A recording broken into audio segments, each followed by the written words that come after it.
Our next guest is best-selling author Dr. Mark Hyman. He's written more than a dozen cookbooks and books about health and wellness, including Food, What the Heck Should I Eat? And Forever Young. Young Forever. His latest book. Yeah, right, exactly. Forever Young, yes. Yeah. His latest book, Food Fix Uncensored Inside the Food Industry's Biggest Cover-Ups, is an updated version of his 2020 bestseller, Food Fix. Scan the QR code on your screen to buy it now. Dr. Mark Hyman, who's also a CBS News contributor, joins us now. First of all, welcome to CBS News. Thank you. It's so good to be here. So good to have you. I've read many of your books. I followed your research. And in the book, you say that America's current food system is arguably the single biggest threat to our future as a society. It is. Yes. 74% of Americans are overweight. That's right. How is this the biggest threat to our future? Well, you know, from the field to our fork, our food system is the biggest threat because, one, it's the biggest industry on the planet. Everybody eats. And the food we're producing is causing us to be sick. The highly processed industrial food system is creating food that's the biggest driver of chronic disease. 6 out of 10 Americans have a chronic disease. As you said, 75% are overweight, 93% are metabolically unhealthy. 1 in 3 teenagers has prediabetes or type 2 diabetes. Never even existed when I was in medical school in kids. That can lead to death, so it's literally killing us. Yes, the average kid who's overweight is 13 years less in his life than a kid who's healthy. Yeah. And we're also seeing the economic burden. The government spends $2 trillion of its $6 trillion in federal revenue for health care. Most of that's preventable, caused by food. We're seeing threats to national security because 77% of kids are rejected for military service because they're unhealthy. We're seeing threats to academic performance and cognitive function in kids. Kids have ADD, depression, high sleep issues. Rates, sleep issues, behavior issues. All this is driven by food. What is the role that big food plays in keeping us or making us sick? Well, you know, as a doctor, I'm sitting in my office seeing patients, and I'm like, I have a patient with diabetes. And I can't cure it in my office. It's cured on the farm, it's cured in the factories that make the food, in the grocery stores, in the kitchen. And so we really have to think about the policies that created the food system. And that's how I really came as a doctor to write a book about food policy.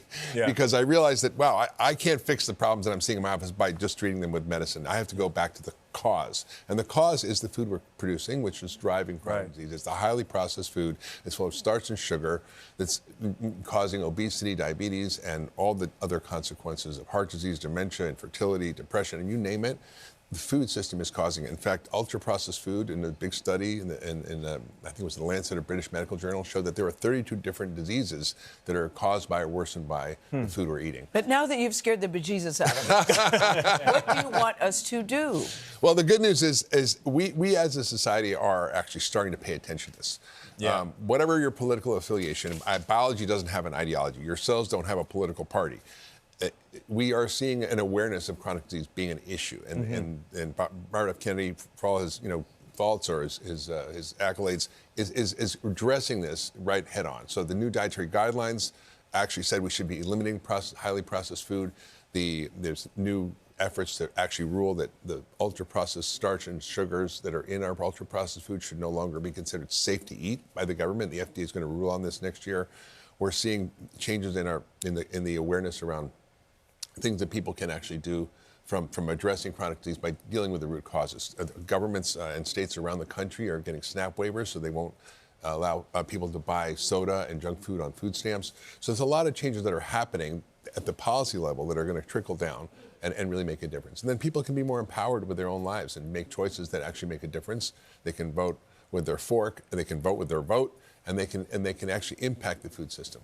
Now, speaking of SNAP, you believe that the SNAP benefits should be reformed as far as limiting what people can buy.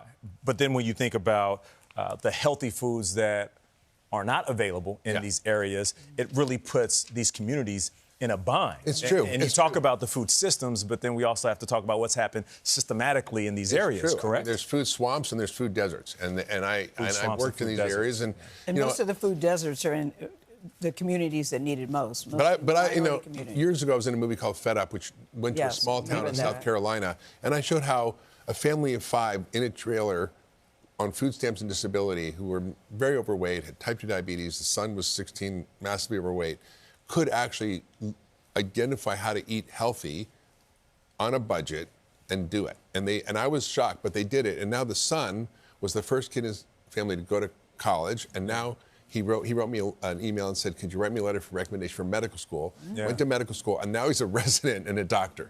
And so I think that story gave me hope that we can actually resetting those generational habits. Yeah, the habits, but also understanding even in the worst food deserts in America, there's ways to access real food. I mean, how would you do that? Explain because people say, well, look, I'd like to have fruits and vegetables. I'd like to feed my children fruits better and eating vegetables habits, and healthy foods, but it's very difficult to find if I'm in a food desert or even if I'm going to a place that doesn't sell those items. Yeah, there are many ways now to get things through online resources, through shipping to your house, through big box stores, Walmart. But it's Costco. expensive.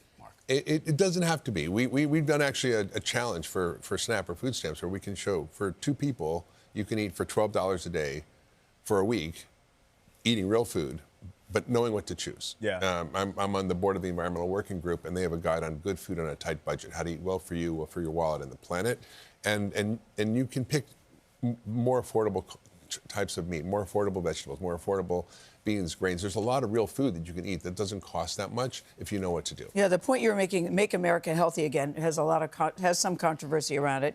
You said it's beyond politics. Yeah, just some. It's not about left or right. It's life versus disease. That's right. And you use the word cover-up deliberately on your cover of your book. Yeah, I think, what's going on is that the food industry has been deliberate. There's only a few dozen companies from big food, big ag, big pharma that are driving the whole food system.